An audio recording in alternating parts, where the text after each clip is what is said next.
तो ईबीसी आरक्षण पर आयोग के गठन के बाद महागठबंधन का सबसे बड़ा घटक दल आरजेडी इस वक्त नाराज है। आरजेडी ने आरोप लगाया है कि उसके किसी सदस्य को अध्यक्ष नहीं बनाया गया। साथ ही आरोप यह भी कि महागठबंधन सरकार में 2 आयोग का गठन हुआ है अब तक और किसी भी आयोग में आरजेडी को उचित प्रतिनिधित्व नहीं मिला।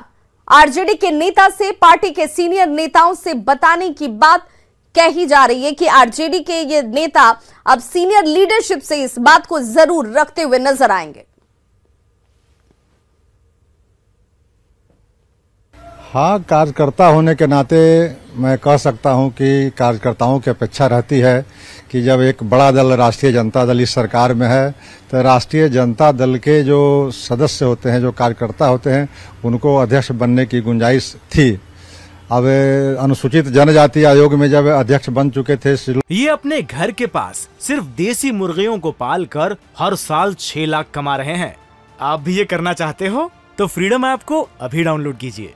ये जेडीयू से तो अभी जो अति पिछड़ा वर्ग आयोग बनी उसमें राष्ट्रीय जनता दल के कार्यकर्ताओं से अपेक्षा थी, लेकिन अगर नहीं बने हैं तो ये नेतृत्व अपने इस बात को समझे। हम लोग नेतृत्व तक इस बात को पहुंचाएंगे कि लोगों को आकांक्षा रहती है कि दल के स्ट्रेंथ के मुताबिक जब सबसे बड़ा दल राष्ट्रीय जनता दल है तो राष्ट्रीय जनता दल के कार्यकर्ताओं को भी मान सम्मान मिलनी चाहिए ऐसे पदों पर।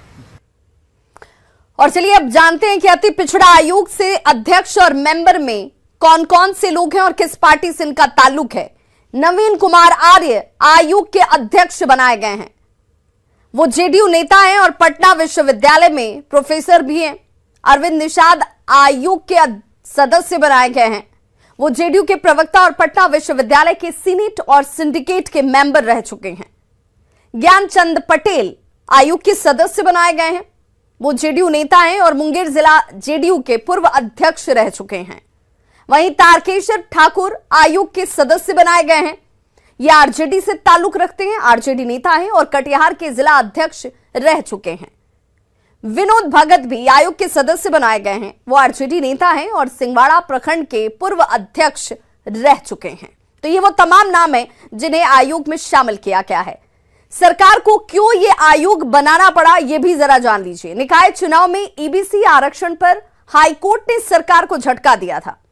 12 और 20 अक्टूबर को निकाय चुनाव के लिए वोटिंग होने वाली थी, लेकिन ठीक वोटिंग से 6 दिन पहले हाईकोर्ट ने निकाय चुनाव पर रोक लगा दी। कोर्ट ने कहा कि आरक्षण में सरकार ने सुप्रीम कोर्ट के आदेश का पालन नहीं किया है।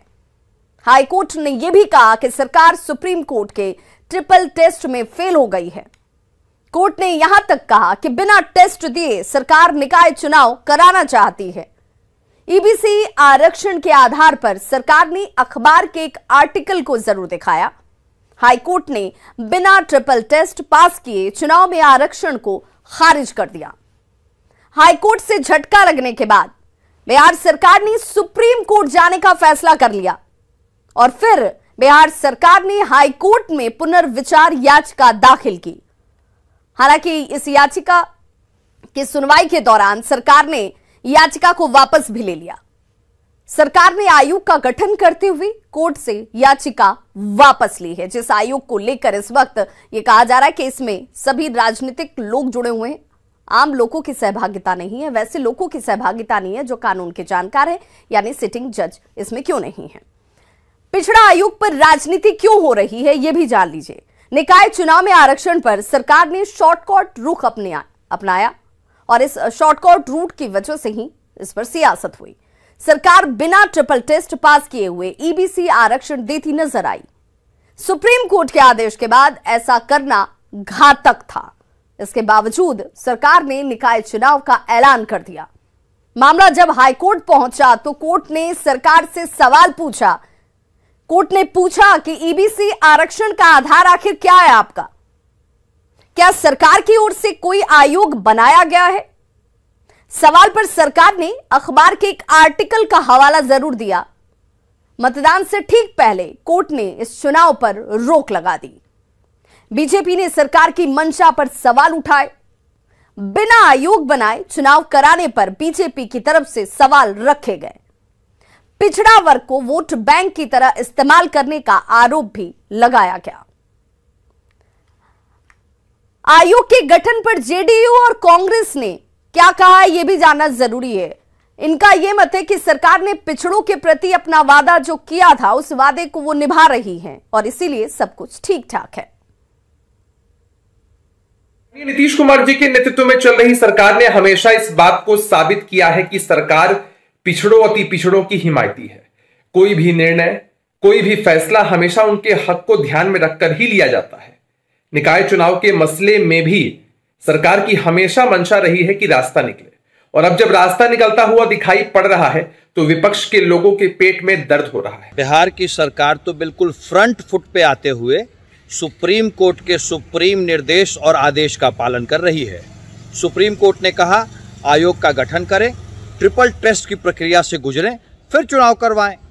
सरकार ने इसी बात को आश्वस्त करते हुए, इसी बात पे कार्रवाई करते हुए आयोग का गठन कर दिया है। बिहार के मुख्यमंत्री नीतीश कुमार का अहंकार चकनाचूर हो गया, उनको मुंह की खानी पड़ी। नीतीश जी अगर यही करना था तो बिहार की इतनी फजीयत क्यों कराई आपने? हम बार बार कह रहे थे कि सुप्रीम कोर्ट के निर्देश के बिना न तो मध्य प्रदेश में चुनाव हुआ न महाराष्ट्र में चुनाव हुआ, लेकिन आप अपनी जीत पर अड़े थे। आपका वही हाल हुआ जो उस पठान के साथ हुआ, जिसको 40 जूते भी खाने पड़े और 40 प्याज भी खाना पड़ा। देश के बाद भी नीतीश कुमार जी गांधी मैदान से गांधी मूर्ति के नीचे कह रहे थे कि हम नहीं बनाएंगे, लेकिन उच्च न्यायालय के सख्त निर्देश के बाद इनको करना पड़ा और रात के अंधेरे में इन्होंने किया। दुर्भाग्य है नीतीश कुमार जी, क्योंकि नीतीश जी अब रबर स्टाम्प खुद हो गए हैं, लालू जी के रबर स्टाम्प हैं, तो अब जो है इनको सब कुछ रबर स्टाम्प टाइप से चीजों को स्थापित कर रहे हैं।